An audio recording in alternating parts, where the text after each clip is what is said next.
বিচারক ভ্রমণ ভাতা আইন 2021 খসড়ার নীতিগত চূড়ান্ত অনুমোদন।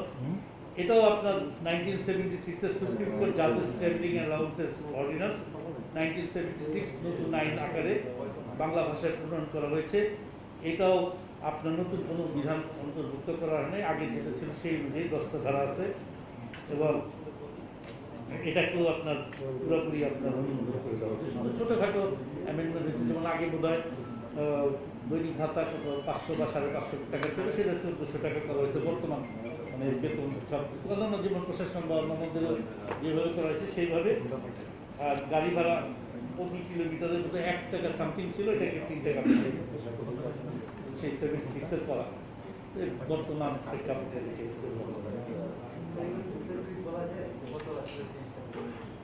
এটা আগে 1 টাকা তো ছিল, যেমন খেয়াল নাই সামথিং এরকম 1 টাকা 50-55 এখন এটা 76 এর এই আইনটা। তো তখন তো ওই রেটটাই ছিল, এখন বর্তমান রেট চেঞ্জ হয়ে গেছে। না আইন চেঞ্জ, এই আইনটি এই নতুন। আর দৈনিক ভাতা সম্ভবত 550 টাকা ছিল বা 650 টাকা, এটাকে আপনার 1400 টাকা করা হয়েছে বর্তমান প্রেক্ষাপটে।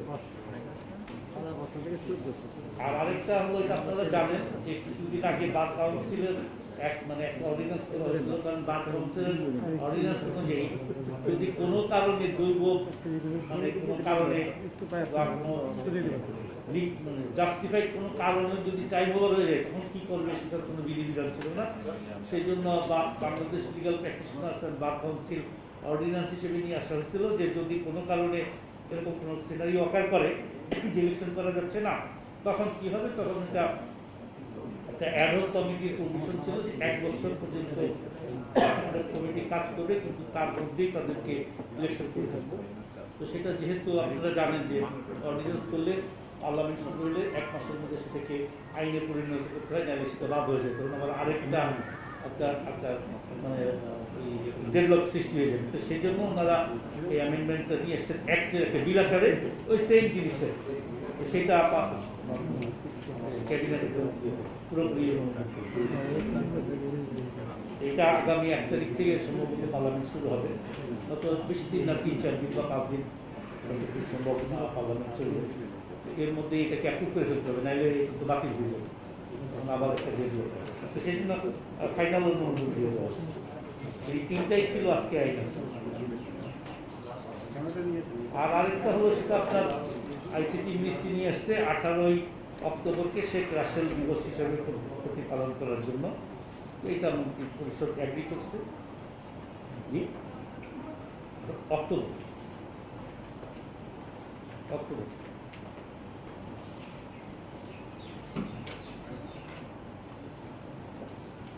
কারণ ওনারা ওই শেখ রাসেল ডিজিটাল ল্যাব একটা সেকেন্ড ফেজ নিয়ে আসছে, সেখানে 5000-এর মতো শিক্ষা প্রতিষ্ঠানে শেখ রাসেল ডিজিটাল ল্যাব স্থাপন করা হবে। তার মধ্যে 300টি সংসদীয় আসনে 300টি স্কুল অফ ফিউচার নামে ল্যাব স্থাপন করা হবে। তো সেই জন্য আইসিটি মন্ত্রণালয় প্রস্তাবটা নিয়ে এসছে যে যেহেতু তারা অলরেডি পুরো বাংলাদেশে একটা এস্টাবলিশমেন্ট করে ফেলছে এবং আইসিটিকে ইউজ করছে, তো এটাকে বি গ্রেডের একটা দিবস হিসেবে ঘোষণা করার জন্য। পরবর্তীতে মহিলা ও শিশু বিষয়ক মন্ত্রণালয় কিছু বক্তব্য দিয়েছেন যে তারা গত 10-12 বছর থেকেই শেখ রাসেল দিবস পালন করছে 18ই অক্টোবর। তাদেরও বিভিন্ন রকমের কাজ, বিশেষ করে শিশু একাডেমি সহ অন্যান্য বিভিন্ন যে ডিপার্টমেন্ট আছে তারা এটা পালন করছেন। এবং তারা শুধু দাবি করলেন যে শিশুদের মধ্যে একটা বড় ইম্প্যাক্ট ক্রিয়েট করার জন্য এটাকে যদি কস্ট শ্রেণীভুক্ত করা হয় তাহলে বেটার হবে, তাহলে এটা সারা দেশের শিশুদের কাছে একটা আলাদা আবেদন সৃষ্টি করবে। তো সেই জন্য ক্যাবিনেট সেটা অ্যাগ্রি করে থেকে কস্ট শ্রেণীতে অনুমোদন দিয়েছে এবং এটা সবাই পালন করবে। কিন্তু ওই আইসিটি মিনিস্ট্রি যেহেতু একটা ব্যাপক উদ্যোগ নিয়ে নিচ্ছে, সেই জন্য আইসিটি মিনিস্ট্রি এটা যেভাবে প্রস্তাব দিচ্ছে সেটা অনুমোদন করে দিচ্ছে। এই দুই ছিল।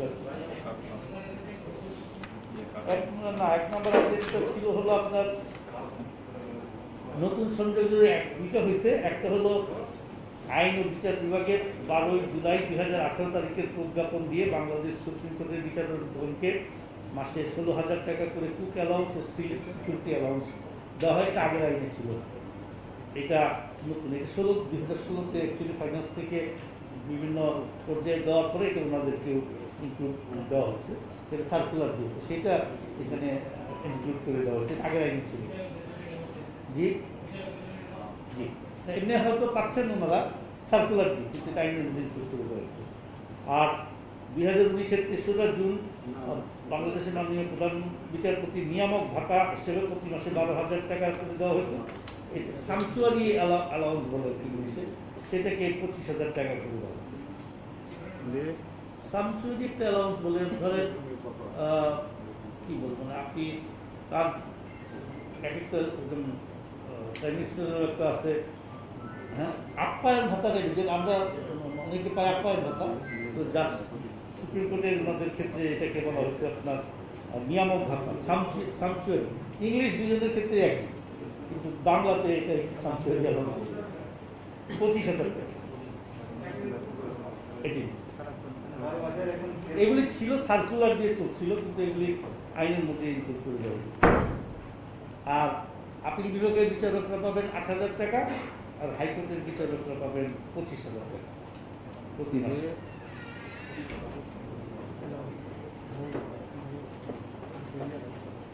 হাইকোর্টে 5,000, আপিল বিভাগে 8,000 প্রতি মাসে, আর চিফ জাস্টিস 25,000 টাকা।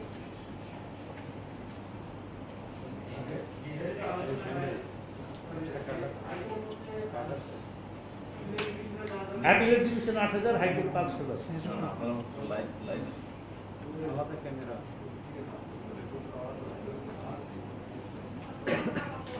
হ্যাঁ, এটা বিশেষ করে আপনার ইন্ডাস্ট্রিতে যে শ্রমিকরা কাজকর্ম করে তাদের বিষয়ে আমাদের বিশেষ আলোচনা হয়েছে। কারণ হলো রাইট ফ্রম দ্য বিগিনিং আমরা কিন্তু ইন্ডাস্ট্রি বা প্রোডাকশন বা মুভমেন্ট অফ দ্য গুডস এগুলো আমরা কখনোই বন্ধ করি নাই, এক্সেপ্ট এই কয়েকটা দিন ছাড়া।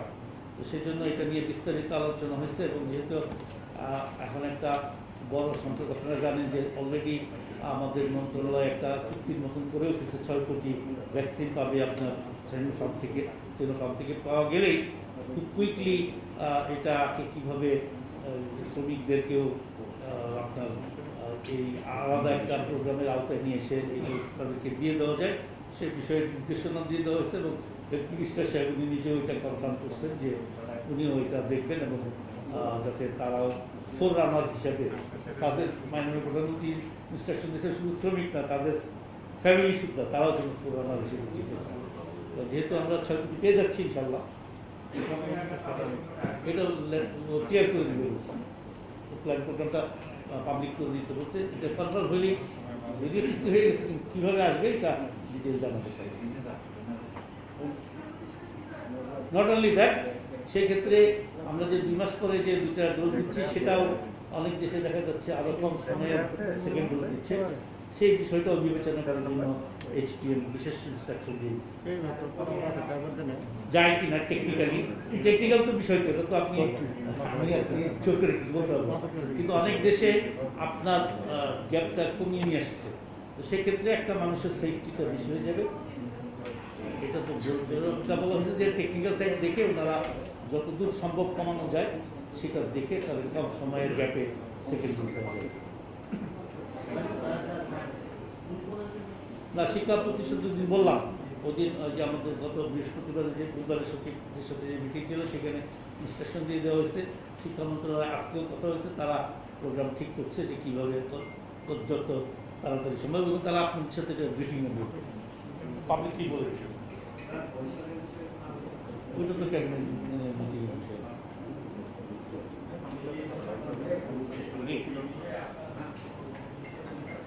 না, এটা তো আমরা ক্লোজলি অবজার্ভ করছি, এবং এগুলি বেশিরভাগ ক্ষেত্রে আমরা দেখতেছি যে একটা মিসকমিউনিকেশন থেকে এগুলি শুরু হয়। তো সেটাই ইনস্ট্রাকশন দিয়ে দেওয়া হয়েছে ফিল্ড লেভেলে সবাইকে, যে তোমরা রেগুলার এলজি মিনিস্ট্রি থেকেও বলে দেওয়া হয়েছে, ক্যাবিনেট থেকেও বলে দেওয়া হয়েছে, অ্যাডমিনিস্ট্রেশন বা ল এনফোর্সিং এজেন্সি বা পাবলিক রিপ্রেজেন্টেটিভ সবাইকে, আপনারা রেগুলারলি আপনার নিজেরা ইন্টারাকশন করবেন। ইন্টারাকশন না করার ফলেই আমাদের ব্যক্তিগত অভিজ্ঞতাও দীর্ঘদিন ফিল্ডে যে হয়, যেখানে ইন্টারাকশনটা কম হয় সেখানে এই ধরনের মিসকমিউনিকেশনের কারণে আনটুয়ার্ড ঘটনাগুলো ঘটে। এগুলো যেন না ঘটে, তাদেরকে বলা হচ্ছে যে আপনারা নিজেরা আগে বসেন, সে দেখেন কি সলভ করা হবে। যদি আপনারা সলভ করতে না পারেন, পরে দেখা যাবে আইন তো আছে, কিন্তু আপনারা দেখেন যে এই সব ঘটনা কেন ঘটছে, যে নিজেরা দেখেন সলভ করতে পারেন কি। এই সব ঘটনা সবাই তো ফিল্ডে কাজ করতেছে, সবার মধ্যে ইন্টারাকশন থাকতে হবে। এইটা বরিশালের ঘটনা আমরা একজাক্টলি জানি না কি ভিতরে, কিন্তু আমরা আগে তাদেরকেই দায়িত্ব দিয়েছি, তোমরা নিজেরা বসে সব লেভেলেই বলা হয়েছে, মানে মেয়র বা কমিশনার বা ল এনফোর্সমেন্ট যারা আছে, নিজেরা আগে বসে দেখো কেন এই ঘটনাটা হলো, কেন মানে এত মানে একটা বিব্রতকর পরিস্থিতি সবাইকে করতে হচ্ছে, কার কোথায় ফল আছে নিজের আগে।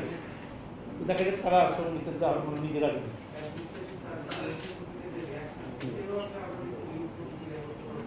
এটা আমি কালকে একটা মিটিং ছিল, সেখানে আমি ক্যাবিনেট সেক্রেটারি মেম্বার কোনো সার্ভিসের না, তো আমি যখন কথা বলছি সব সচিবরা যারা ছিলেন বা অন্যান্য কর্মকর্তারা তারা সবাই এই বিবৃতির সাথে দ্বিমত পোষণ করছে, এবং এই ল্যাঙ্গুয়েজ এটা হওয়া উচিত ছিল না।